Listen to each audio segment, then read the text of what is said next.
Hello, and welcome to Lesson 3 of the first module of our training course. My name is Konstantin Glaros, and in this lesson, we're going to talk about the digitization trends in tourism. So what are we going to talk about? We're going to talk about what is digitization. We're going to see what is meant by the term. We're going to talk about the digitization trends in tourism, why, what, how, and which types of digital content are relevant to tourism. Then we're going to expand on these types of digital content and give examples of their applicability to tourism. The content types we're going to talk about are photography, video and sound, object movies, 3D scanning, 360-degree panoramic photography and videos, 3D animations, and of course, the most conventional type of digitization that most people will be accustomed with, which is document scanning, digitization. And we're going to summarize on what we've talked about. Now, let's start with defining what is digitization. But digitization is the process of converting information into a digital format, a format which is computer readable. We're actually translating a signal or an image to a language a computer can understand. So let's see the figure below, which is an analog versus a digital signal, so we can understand a bit the differences between an analog and a digital medium. The first thing we see is that the analog signal is continuous, whereas the digital signal is a discrete time signal, which in practice means that for specific intervals of time, here you see the sampling times, a digital signal has a constant value. It's either on or off, either a 0 or a 1, which is the language the computers speak. The more we reduce now the sampling time, the better we can approximate the analog signal. Let's now put an analog in digitizing a picture and breaking an image into many little elements, which are picture elements. That's why we call them pixels, which have coordinates, which is a pixel position, and a depth value, which is a value corresponding to the color. So the more pixels you have, the smaller sampling periods, effectively, the better digital pictures you get. And in this example here, you can more or less assume that it's like something like a sound signal, a sound wave. So what we're actually doing is converting an image, an object, or a video, or a sound signal to a language the computers understand. So what are the main characteristics of the two? So as we said before, an analog signal is a continuous signal which represents physical measurements. It's denoted by sine waves. It uses continuous range of values to represent information. An example of an analog signal is a human voice in air. The analog technology records waveforms as they are. When it comes to data transmissions, analog signals are subject to deterioration by noise during transmission and during the recording and the read cycles. And they're more likely to get affected by reducing their accuracy due to noise. They can be used in analog devices, but not digital devices. So in contrast, digital signals are discrete time signals generated by digital modulation. They're denoted by square waves. They use discrete or discontinuous values to represent information. Examples of digital signals are in computers, CDs, DVDs, and other digital electronic devices. Samples analog waveforms into a limited set of numbers and records them. And in data transmissions, they can be noise immune without deterioration during transmission and read cycle. This is evident in digital radio or digital television, where either you have an excellent, perfect signal, or you don't have one at all. Whereas in an analog television, when we had analog transmission, there were times that you could see haze and not have a good reception, but could still see something. In digital form, you can't do that. It either works or it doesn't. So what and how to digitize? First, we want to see what kind of information is digitized. We talked about analog signals, which include sound and video. But then we also have images, pictures. We have documents, anything printed, basically. And we have objects, three-dimensional objects that can be digitized. How can we digitize this information? Well, there are three ways, and basically it's different ways of taking samples of an analog signal. The first one is using specialized analog to digital converters. Let's say we have an old VHS videotape, and we put it into a video player, and the output now doesn't go to the TV, goes into a specialized analog to digital converter, and from there it goes to the computer, from where we, through software, we can control the sampling rate, and by controlling the sampling rate, we can control the resolution and the quality of the digital outputs of the video. We have to wait for the whole duration of the video to play, and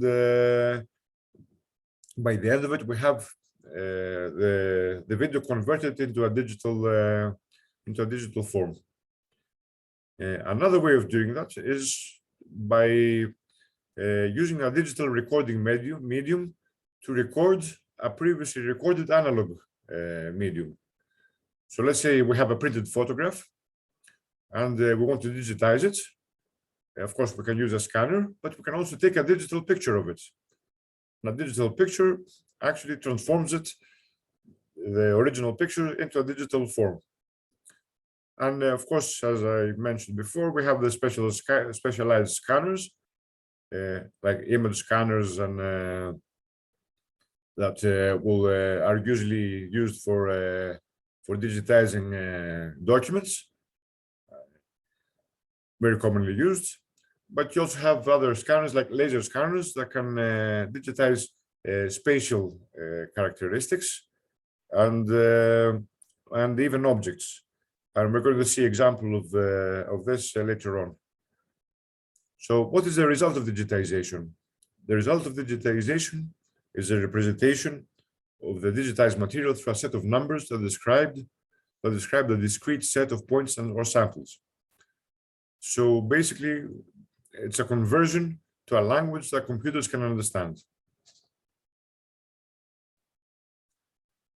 Now, let's see what are the digitization trends in tourism. Let's say, what should we digitize? And why should we digitize content for tourism? And how should we digitize it? Let's first see of why we should digitize content for tourism. It's because we need digital content. Digital content is a video, a photograph, an application that will be used to promote or help during tourism. So what kind of content do you need?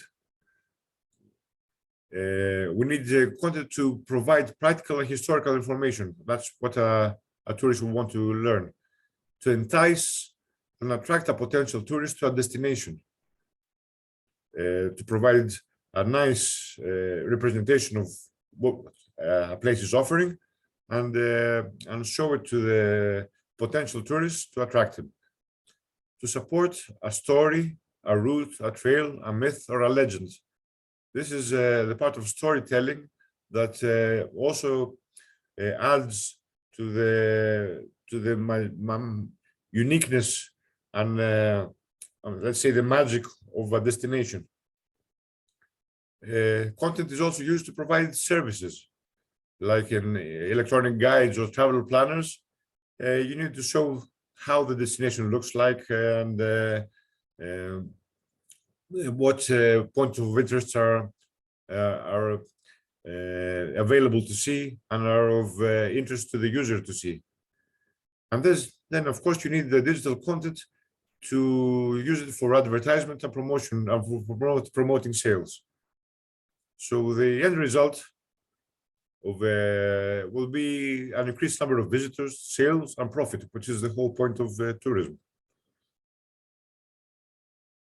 Now let's see what we should digitize for tourism. To determine what we should digitize, we first need to understand what kind of information a tourist would like to have access to and learn about. And that's either before a visit or during a visit.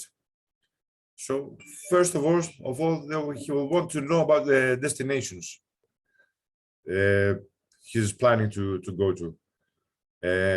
These are either a whole country, a region of a country, or even a town. Once we get to the town or the smaller level of the region that's of interest, we have specific points of interest that could be digitized. And this can include landmarks, museums, other places to visit, like historical buildings, locations of natural beauty, locations for shopping, locations that we can go for outdoor activities, or even entertainment. Everything that a tourist would be interested in during a visit. Another big component of a tourist would like to know is about the local history and culture. When you visit a place, you get more out of it if you understand a bit of its history and its culture. So history and literature, particularly on experiences that can have related to history and a way of living, myths and legends, and cultural traditions. These are the subjects that are of particular interest to tourists. Then we have music and arts, samples of traditional music or contemporary music and arts of the region will also be interesting for the tourists. Food and gastronomy, local and particularly local uniqueness. What makes this this place special? Or what is distinctive about this place that I wouldn't find anywhere else? This is something as a tourist you don't want to miss. So this could be a unique culinary ingredient. It could be its architecture. It could be a natural phenomenon. It could be a historical or natural landmark. It could be a traditional product. It could be its vivid nightlife or a cultural scene. Any of these or all of these combined, if there are more of one, contribute to the local uniqueness, and it's part of the touristic experience that people want to have.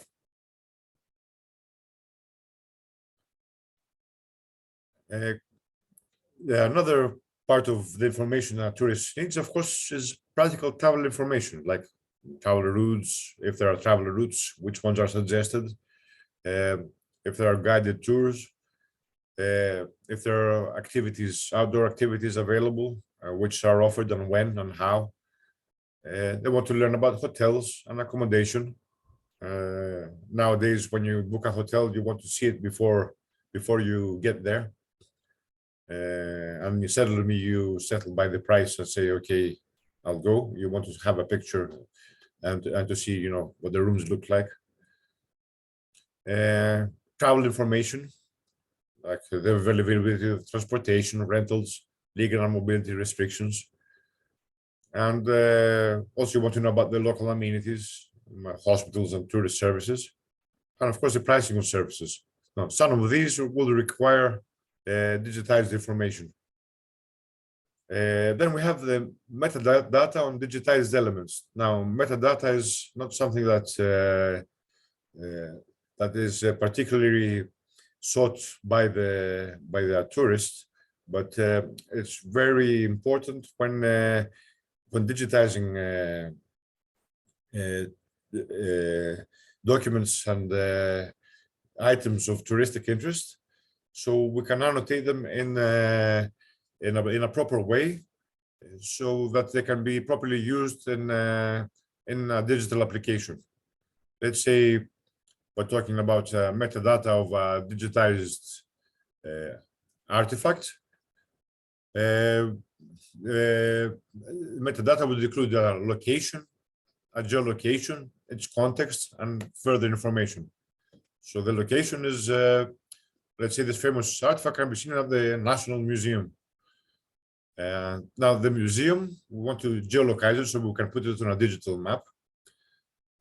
So we have geolocation coordinates. So the museum is in, and we have the coordinates. So then we can actually put it on a map and find it in an application. We can then annotate it and say the content is part of a medieval collection, or an ancient collection. And we can have further information of about the item that is appropriate, and it could be its dimension, its weight, or whatever other things are of interest. It could be, if we're talking about a book, it's the location in the library, the date it was published, the publisher, that sort of information. Now we'll see how do we utilize the digitized content in tourism. So the main method of utilizing digital content is making available the information and digital content through the internet. Digital information is used by computers, and so that's an ideal way of sharing the digital content is through the internet. And this is usually done through tourist portals, historical and cultural websites, and private websites. The hotels have their own, the big hotels have their own websites, and also provide digital content.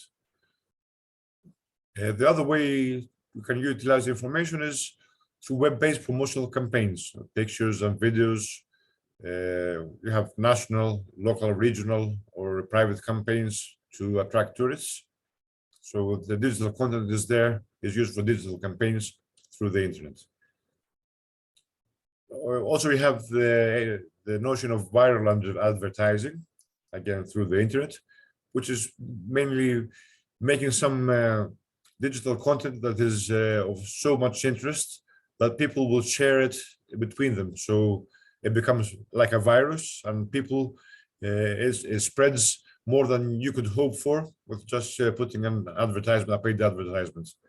And this could be something that entices a tourist and makes it attractive. It could be a set of very old photographs of an area that are beautiful. It could be a very particular event that happens in an area that is so strange that people would be interested in looking at it. It's very difficult for advertisement to become viral, but when it does, it's the most effective campaign you could ever wish for. And you have social media.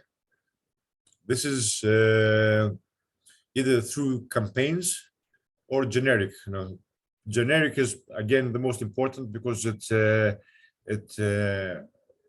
means it's the content is shared by the users, and this is a part of making a content viral and promoting the area and the destinations you want to attract tourists to. Another way of utilizing the digital content is to provide geolocated services. These are applications that use the geolocation. Is to provide maps of how to go to a place, travel routes, see how they are spread out in an area, so we can know how much time you need to go from one point to another. And of course, these are all encompassed in web and mobile applications. So you can have booking engines for booking hotels, where you would need content to see, the hotels and what they look like, what the rooms look like. You have electronic guides. either before for informing you about the destination or for using them during your your travel to the to the to the touristic destination. You have e-services, you have virtual tours, you have virtual reality applications, and you have augmented reality applications.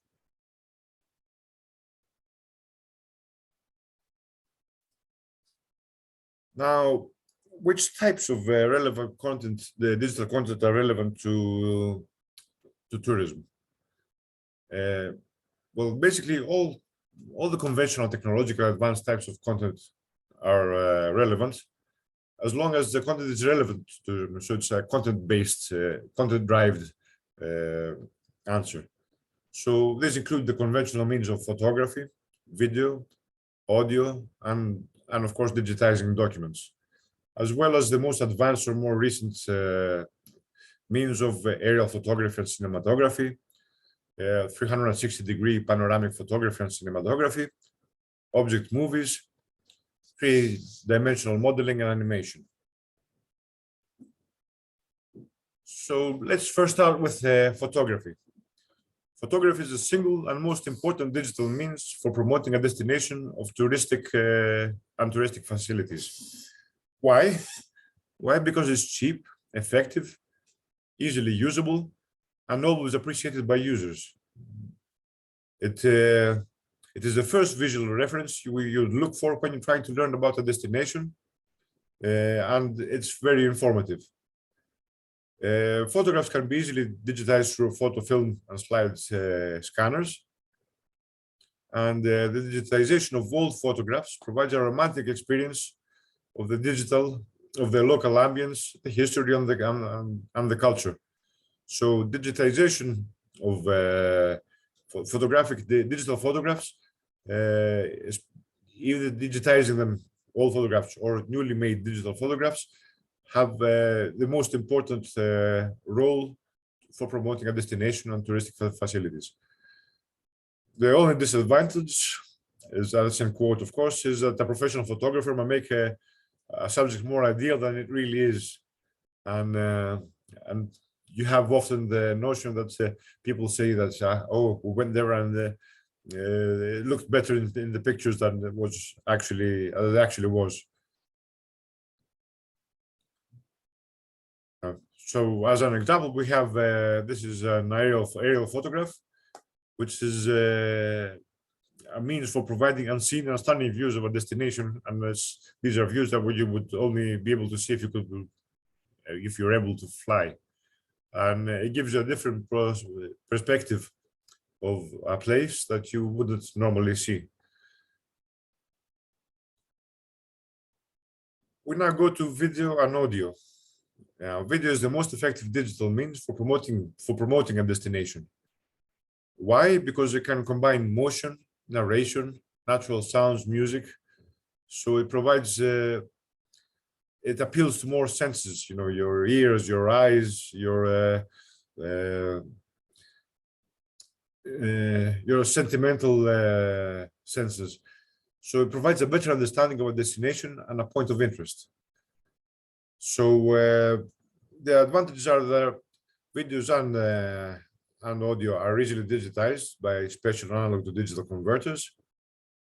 The digitization of all videos, like 8mm reels or videotapes or old music based on vinyl records or cassettes, provides an amazing content related to the history and culture of a destination. So it is something, it's an add-on content that you wouldn't easily find. It provides nostalgia. All the video clips and music can be combined and incorporated into contemporary documentaries and promotional videos. So you have a recent video and use bits of the digitized data. And of course, we talked about aerial photographs before. Aerial video provides also unseen and stunning views of a destination. Of course, this is the disadvantages of digitizing old videos and music, all recordings, is that they're usually of lower quality and acoustic quality. But usually it's something that you come to expect and to forgive. And actually, sometimes that also gives a notion of the nostalgia. We will now see a sample video of a destination point, of how it can be shown nicely through aerial photography, aerial video. This is a sort of old metropolitan church of the Girocasa.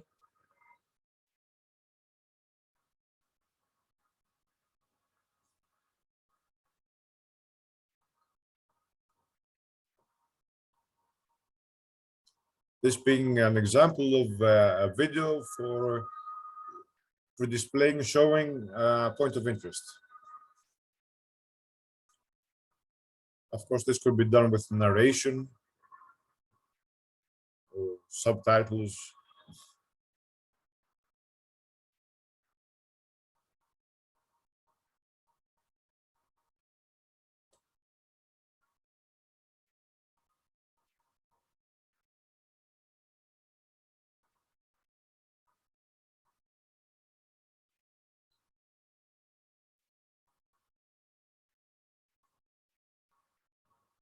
I think it gives you a nice understanding of both the location and its surroundings.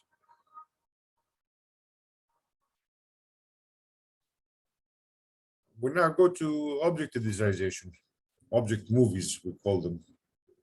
Well, actually, we call object movies the result of digitizing an object and making movies to display it in a way we want.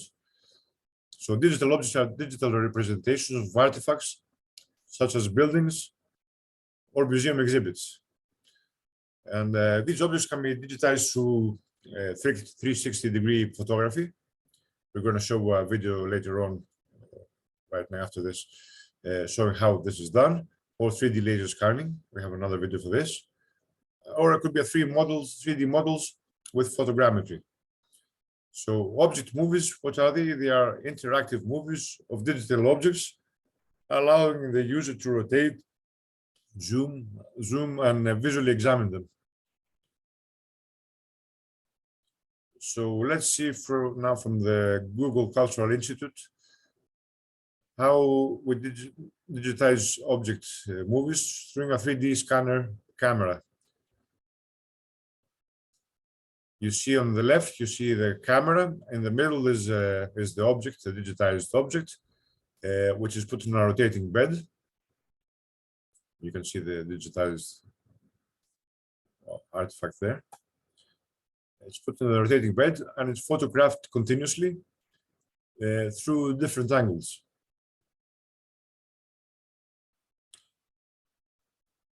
These photographs are then stitched together to make a representation of a virtual three-dimensional artifact.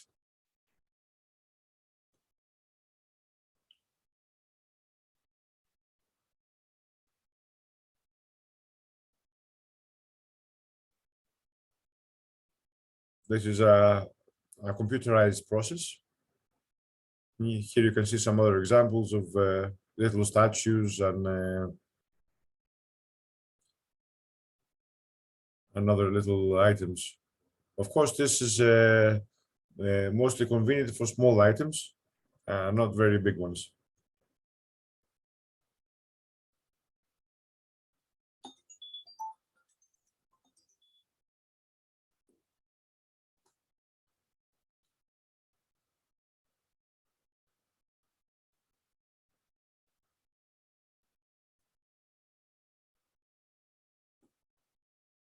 Okay, so I think we've seen enough of this.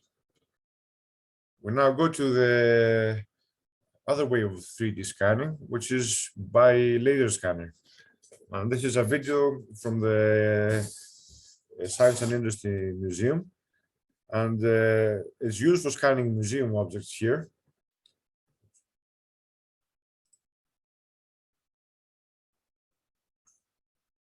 And you see user using a 3D scanner. It's a handheld piece here, and he scans it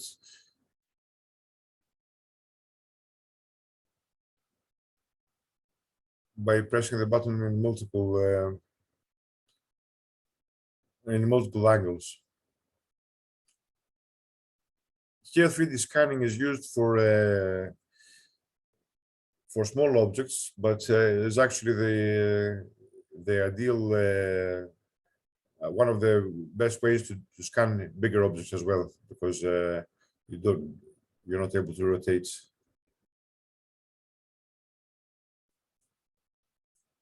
Bigger items.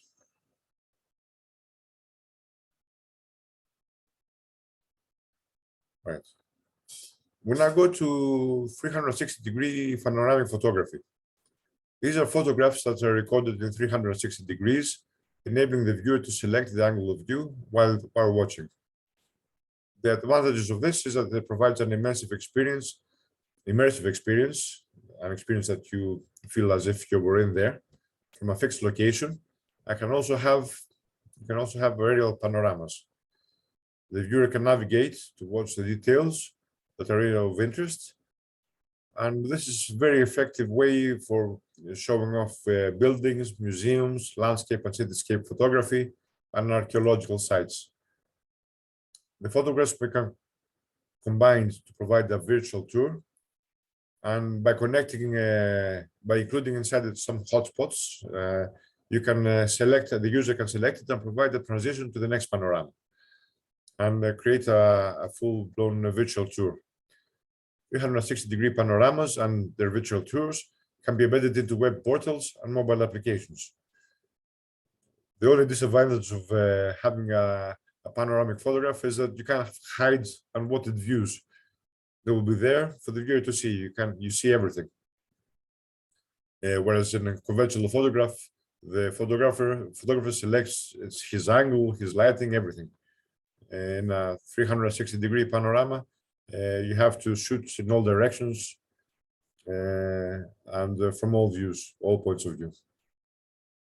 So let's see an example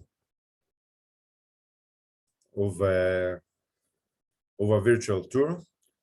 This is from the same church we showed before. And in the yellow point here, you see the hotspot, the transitional hotspots from one panorama to another. This is first an aerial panorama of the city of Girocastre on top of the church of Saint Sotiris.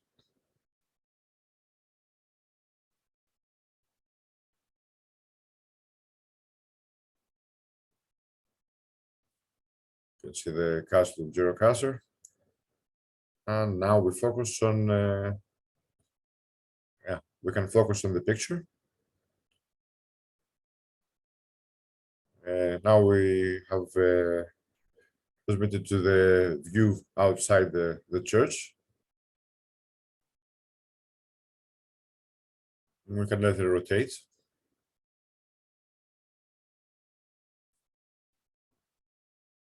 Should I move this a bit faster?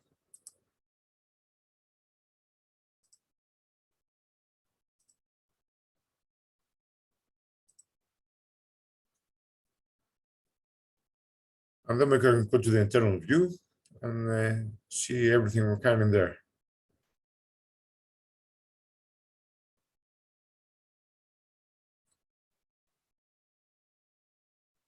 So this gives you a very, very good representation of what the place looks like, its surroundings. That's why it's called a virtual tour. This is actually a method used very much by hotels as well. And it's, of course, it's ideal for archaeological sites and most tourist destinations.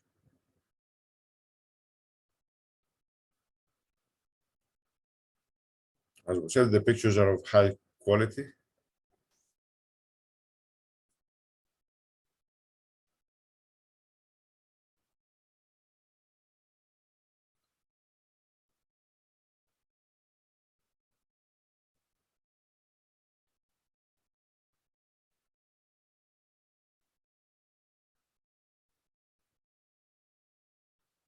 We can zoom.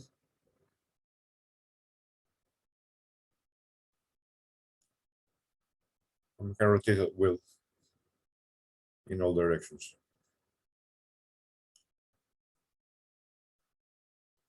Now, moving forward from this, we go to 360-degree immersive video, which is like the photograph we showed, but this time it's video. So it's a video recorded in 360 degrees by multiple cameras, enabling the viewer to select the angle of view while watching. The advantages are that it provides a unique immersive experience of the recorded tour. So you're in there and you don't just see the point of view a director wanted to see you, but wanted to show you, but you have a degree of flexibility of the direction you're looking at. So it's like you're having a stroll, a walk in a place that is going to be shown. So it's the nearest experience you can have of the feeling of being a real life visitor. The viewer can navigate towards the details that are of interest, and 360 degrees immersive video is very effective for providing virtual tours for buildings, landscapes, archaeological sites, and for recording events such as concerts and outdoor activities. Of course, it has drawbacks because it has a very large video file size, and because it requires that big size, it has usually, to put it on the internet, you have a low video quality. So another disadvantage is that you can't hide advertised views while recording.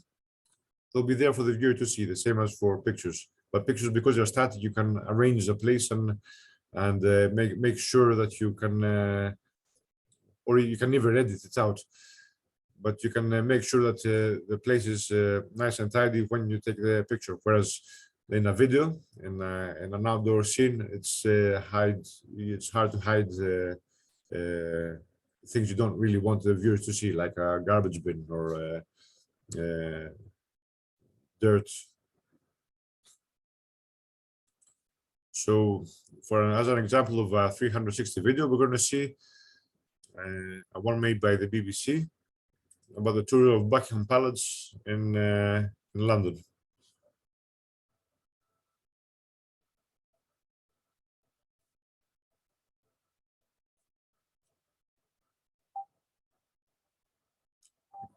You can see here I'm rotating left and right, and I can see whatever I want to see, the back view, top view.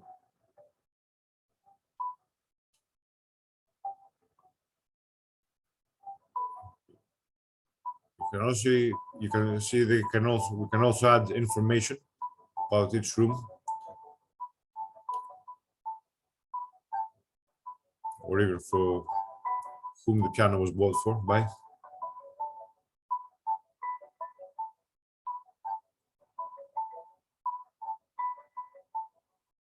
And every time you watch this video, you can watch it in a different way and focus on something different.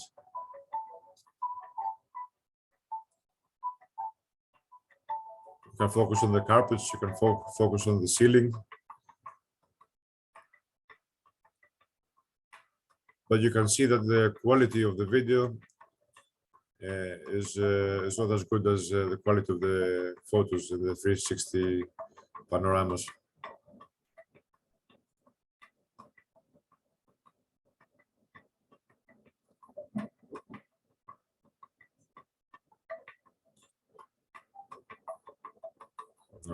Now we see the throne room.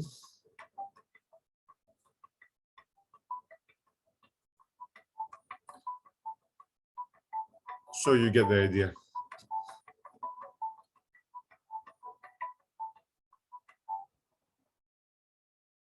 And now we have 3D animation for tourism. Now, 3D animation videos are ideal for storytelling and for presenting real landmarks in the former glory. So they may incorporate digitized items, and we're going to show an example of this after this slide. It provides the experience of storytelling. They are very effective for providing visual representations of historical, mythological, or legendary eras as stories. And of course, they are very compelling to watch. The disadvantage is that high quality 3D animation videos can be very expensive to make. Technically, of course, 3D animation is not digitization, but digital reconstruction. But as I mentioned, we can incorporate digitized items to make digitized items in the 3D animation.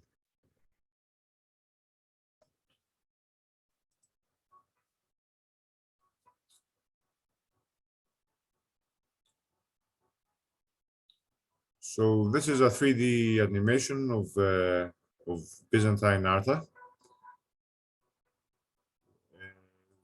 The data that was used to make this representation was based on historical facts from the effort of antiquities of art.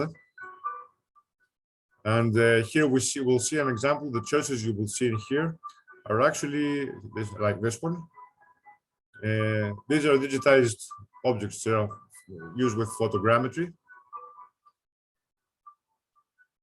So the rest of the city here is an animated representation, whereas the churches are a real digitized object.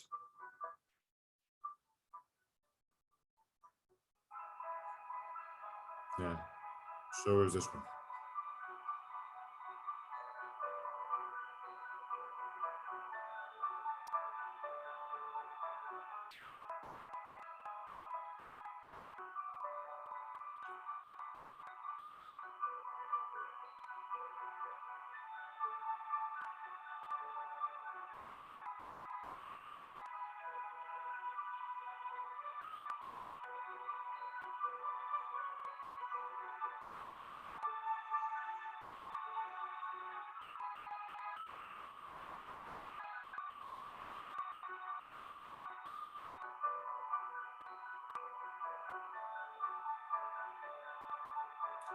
I think that gives a very interesting feeling of how things were 200 or 300 years ago in a place, and it provides a view that everybody's interested in seeing, but there were no pictures at that time, so we don't have an idea or a feeling of how that looked like. This is the best we can do.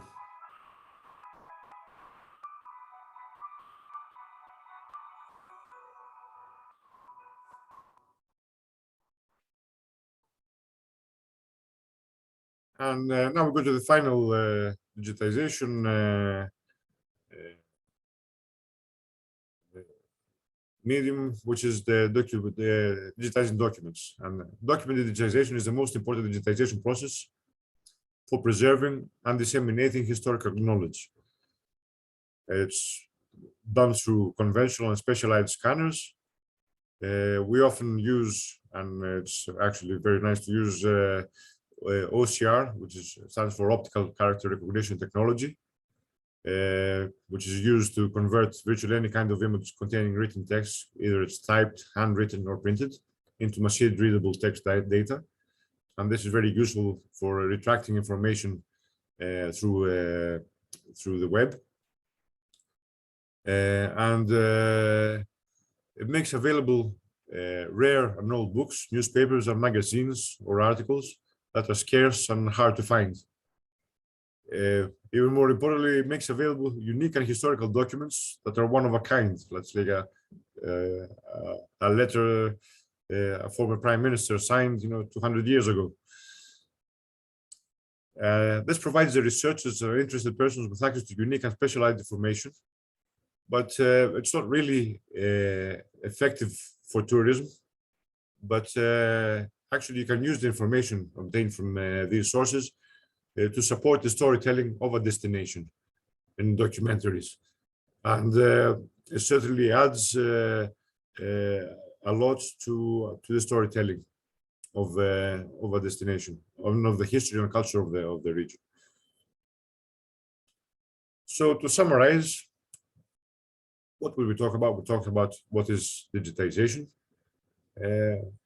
what are the trends of digitizations in tourism, why, what, how, and we need to produce digital content, and what kind of content we produce. We talked on that: photography, video, up to 3D animation on documents, and how. What is important here is how the digitized information is going to be used. This is going to determine how effective our digitization material is. So that's all for this lecture, for this lesson. Thank you for your attention.